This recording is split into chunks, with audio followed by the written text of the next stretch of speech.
it's Kimberly here. Thank you for coming to my channel. Well, in this video, I'm going to talk about Beyonce again. She ain't country. I got a remark on my last video that I did. It was about a week ago, reviewing Beyonce's 2 songs that she put out for the album that's fixed. I think it's about to come out, maybe in a week or 2. I don't know the exact release date, but she did put out 2 songs, Texas Hold'em and 16 Carriages. And I reviewed those 2 songs, and I gave them, decent reviews, I think. I didn't say anything really horrible about them, and I'm not knocking Beyonce at all. She became the first black woman on the Billboard Country Music list to hit a #1 song, and that's a great honor. She deserves it. She did well, and good for her. But she ain't country. I'm going to go into this. I'm going to break some things down. I'm going to talk about some things that maybe some people don't realize, and maybe they're not looking at it completely through country eyes. A lot of people who follow her, they know she's a R&B pop singer, probably at this point in time, probably the biggest one in the world, I believe. To me, I think she is. Or that's what I think of when I think of top R&B. She's probably the biggest one in the world. She is a Texan by birth. She was raised in Houston, Texas. And she was raised by middle-class parents. I believe her mom she owned a hair salon, and I think her dad was some type of businessman or something. I don't really remember, but she lived in Houston, Texas, which is a huge city, and she was not a country girl. She was raised in the city.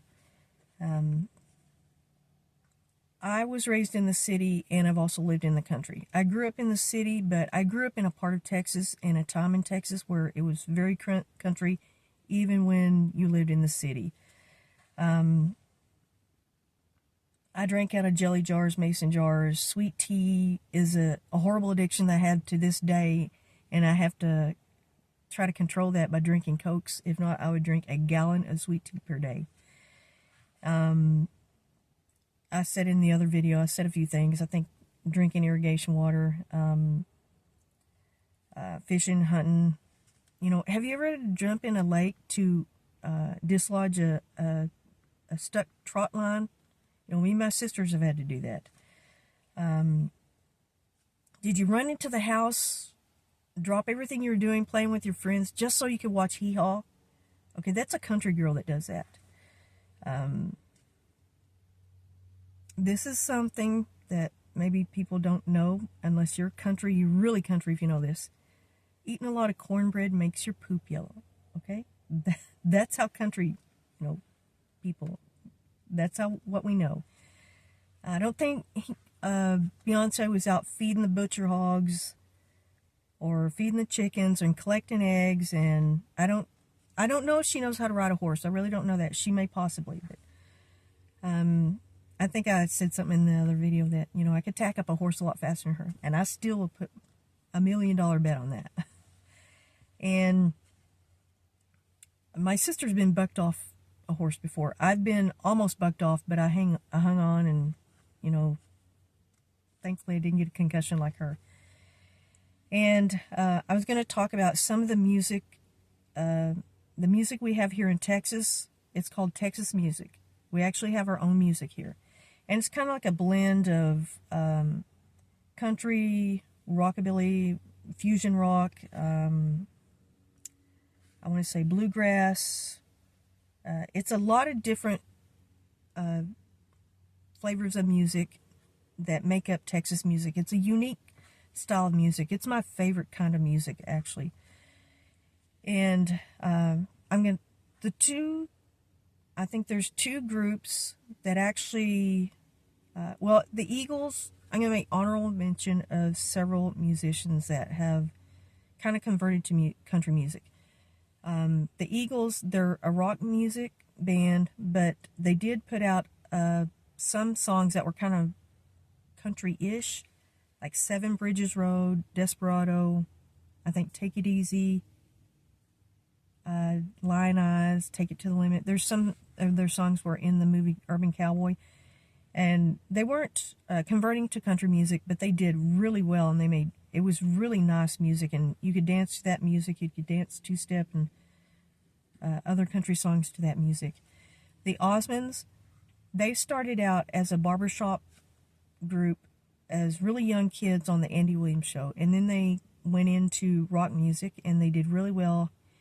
And I think I mentioned before that a lot of people don't know that they were really well-respected rock musicians. They, got accolades from Elton John, some members of Led Zeppelin. They were invited to parties, but they didn't go because they were extremely religious, and things that tend to happen at rock parties, things like that, they weren't comfortable with that kind of atmosphere. So they were respected in the rock industry, but then they did convert to country. They made a country album, and they really did well with this. They sang really great country harmonies, and I think a lot of that is because they're all brothers, and they harmonize really well together, and they've been singing for a long time, for decades together. So they really made a true country album, and I believe they won Album of the Year or New Country Group or something like that at the Grammys one year, whenever they put out their country song. And also Darius Rucker. The first time that I heard him sing with Hootie and the Blowfish, I was like, who is this guy? I was like, he would make the best country singer. I thought his voice was would be just an amazing country singer. And he's one of my favorite country singers. And I'm mentioning this because there's other people before that have, tried to convert to country and done really well. And I just don't believe that Beyonce is converting to country. I don't want to say she's gaslighting her fans, but she's just doing something that she's able to do because she's got the following. She's got the ability to do it really easily. She could easily put this album out and boom, number one, she has a number one song on the country charts. And most people can't do that. They struggle and they struggle. They go to Nashville. They play at these little bars. They play at honky tonks sometimes for decades before they get recognized. They get before they get any kind of record deal or anything like that. So she just boom pops out a country record, and she's so country. She's country. No, she ain't country. And she is, I think, influencing a lot of people to listen to country music, and I love that. That is great. To me, that's fantastic. And I have no problem with it whatsoever. John Schneider, who was on the Dukes of Hazzard, he made a remark, something about pissing dogs or I don't remember what it was, but it was really rude, really uncalled for. He owes her an apology. So, Mr. Schneider, you should apologize to her because she did put out a really good effort. And I think listening to the rest of the record, should be done before you make a horrible remark like that. And, I think most of country music has welcomed her with open arms. But the one thing I'm saying is, there were other people that paved the way for her, that were pioneers in country music. Black people who did this before she put out this album. Linda Martell was the first black lady country music singer to be on the Grand Ole Opry. And she was also an amazing yodeler. I remember when she was on Hee Haw and the Grand Ole Opry. My mother told me, y'all need to watch this. This is like one of the most important times, that you're going to see something, like this. She would, when there was something that was happening that was really important, like the moon landing and other things, I don't remember, just a lot of things. We only had like 3 stations, ABC, CBS, and NBC. We didn't have all this Netflix, all this YouTube. We didn't have any way to look anything up, pre-internet. We only had 3 TV stations. So anytime there was something super important, it was on TV. It was on one of those 3 stations. And my mother would, if there's something important, she would always tell us, y'all need to watch this and you need to remember it. And I remember this. I remember her. And she has a beautiful voice. And the way she yodeled, my mom thought she was just amazing. And number 2, DeFord Bailey was the first black country musician to be invited to the Grand Ole Opry. And he was a harmonica player. And he was he was amazing. And there was a dispute of, I believe, like unfair pay and I guess racial inequality, something like that. It boils down to something like that. That the Grand Ole Opry just apologized a couple years ago to him and his family, and he's already passed away. But for the dismissal of him for certain reasons of that nature, they didn't exactly admit to, it being an exact racial incident or something of that nature, but it was kind of toned in that way in their speech that they gave. So he was the second person, actually the first black musician to be on the Grand Ole Opry. Linda Martell was the first black woman. He was the first black man. And Charlie Pride, that would make him the third black man to be invited to be a member of the Grand Ole Opry. And, I own one or two records of his. I don't know if Beyonce does. I own the original records that my mother bought. My mother bought country records. And I have a lot of original country records. And I have one of his original country records when they first came out. And then Darius Rucker. He has also been invited, the fourth person invited to the Grand Ole Opry. Fourth black member of the Grand Ole Opry, Darius Rucker.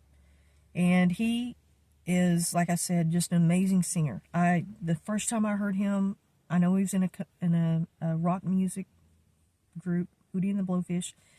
But to me, I was like, that is a country singer. That man's a country singer to me. Just his voice alone. And I could not wait for him to put out a country album. And he finally did. And these people are the ones that, if you want to pay homage to somebody, opening up country music, it should be these people. Beyonce just opened your eyes to the fact that other people pioneered the way for her. And shows like Hee Haw, the Grand Ole Opry, Porter Wagoner Show, those are shows I watched growing up. I think I have seen every single episode of Hee Haw. That was my favorite show, just watching when I was young. And the Barbara Mandrell Show. I mean, how many people remember that or watched it, Her and her sisters were amazing musicians. And this is, something that country people, these are things I'm talking about. This is country, And I'm appreciative of what she has accomplished, and I hope she goes forward. If she really wants to convert to country, then don't squander this opportunity. If she really feels that way, good for her. Good for her. I hope she's successful. And there is a group called Chapel Hill. I'm sorry, not Chapel Hill. Chapel Heart. H-A-R-T. It's a group of 3 black ladies that are singers, and they've been around for about 10 years. I think they were on AGT in 2022. They had barely made got a little bit of notoriety, I think maybe a year or two before they were on AGT. But I guess the AGT kind of made them, it was like a worldwide known show. So a lot of people got to know who they were. And they can really sing. They're beautiful, beautiful singers, and they harmonize so well together. And I think right now they may possibly be in the UK. I think they have some shows in the UK, and then they'll come back to the States. And these people are true country singers. If Beyonce wants to convert, again, good for her. I hope she does well. Hope everything works out for her. And only a country person would know Steve Martin, Alison Brown, Bella Fleck, Earl Scruggs, and Roy Clark. What do they all have in common? They're world-class banjo players. Roy Clark can play so many instruments. He's probably the best guitar player. When people ask me who's the best guitar player in the world, I say Roy Clark, and people are like, what? But you have to listen to him. Listen to the way he plays. He's an amazing world-class musician. And there's a song that he plays called Malaguena, and it's more like a Spanish country song, and it's beautiful, absolutely beautiful. It's an instrumental song. So take a listen to that. Look up these people, research them. Linda Martell, DeFord Bailey. Of course, a lot of people know who Charlie Pride and Darius Rucker are. Look up those people. If you don't know who they are, and you're all excited about Beyonce being a country singer, look up these people first. And give Chapel Hart a listen to, because these ladies are amazing. Their songs are so pretty, so beautiful.